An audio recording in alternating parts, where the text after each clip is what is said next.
उत्तरकाशी जिले की सिलक्यारा टनल में पिछले 17 दिनों से फंसे 41 मजदूर सकुशल बाहर आ गए हैं।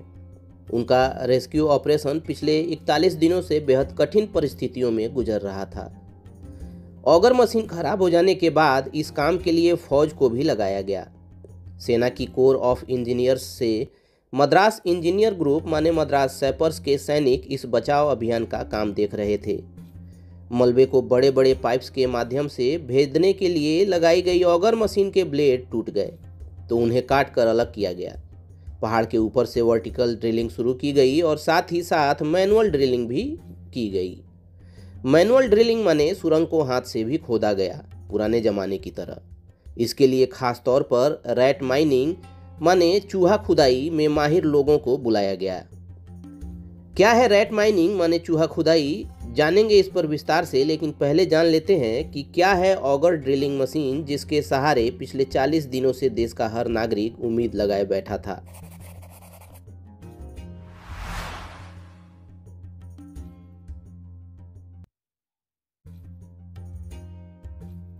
तो आपने घरों में पानी के लिए ड्रिलिंग या बोरिंग होते हुए देखा होगा।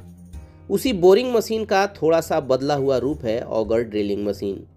ऑगर का मोटा माटी मतलब एक घूमने वाले ब्लेड से है जो किसी स्क्रू की तरह सुराख करते हुए आगे बढ़ता है। पीछे मलबा निकलता जाता है।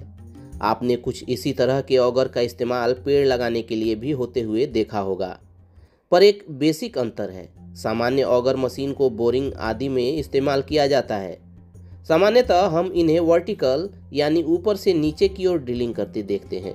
उत्तरकाशी में इस्तेमाल की जा रही ड्रिलिंग मशीन हॉरिजॉन्टल ऑगर है, माने ये ऊपर से नीचे नहीं क्षैतिज बोर बनाती है। सादी भाषा में सीधी खुदाई करती है, वैसे ही जैसे आप दरवाजे या दीवार पर स्क्रू कसते हैं। हॉरिजॉन्टल ऑगर मशीन का इस्तेमाल अक्सर भूमिगत केबल या पाइपलाइन डालने के लिए किया जाता है। इससे गहराई तक पूरी सतह को खोदने की जरूरत नहीं पड़ती। यही प्रयास सिलक्यारा वाली सुरंग में भी किया जा रहा है ताकि बार बार धसक रहे मलबे को बिना ज़्यादा छेड़े एक मोटा पाइप मजदूरों तक भेजा जा सके, जिसके सहारे वो सुरंग से बाहर आ जाएं। अब जानते हैं कि रैट माइनिंग या चूहा खुदाई क्या है।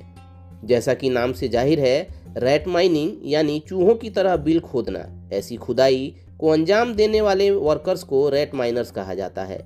ये लोग बिल्कुल चूहों की भांति हाथ या छोटे उपकरणों मसलन फावड़ों से सुरंग खोदते हैं।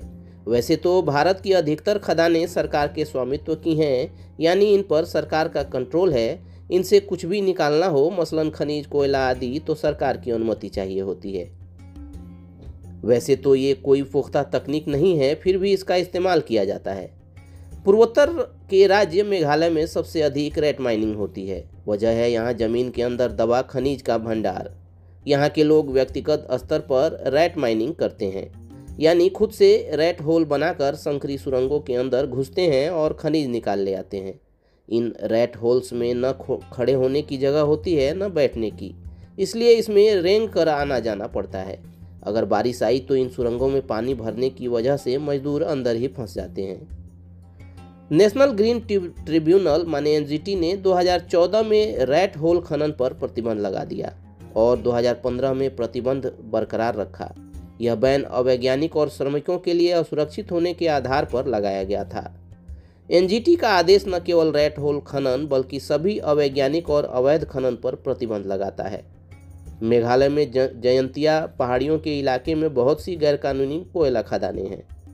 पहाड़ी इलाका होने के चलते यहाँ मशीनों से काम लेना काफ़ी मुश्किल है, क्योंकि उन्हें ऊपर चढ़ाना ही संभव नहीं होता। इसलिए सीधे मजदूरों से काम लेना ज़्यादा आसान होता है। क्योंकि वे रैट्स यानी चूहों की तरह इन खदानों में घुसते हैं, इसलिए इसे रैट माइनिंग कहा जाता है। 2018 में मेघालय की खदान में 15 मजदूर फंस गए थे, तब इसी रैट माइनिंग से उन्हें बचाया गया था। चलिए दोस्तों, आज के इस वीडियो में इतना ही। मिलते हैं अगले वीडियो में, तब तक keep searching for knowledge and try to be a kind person.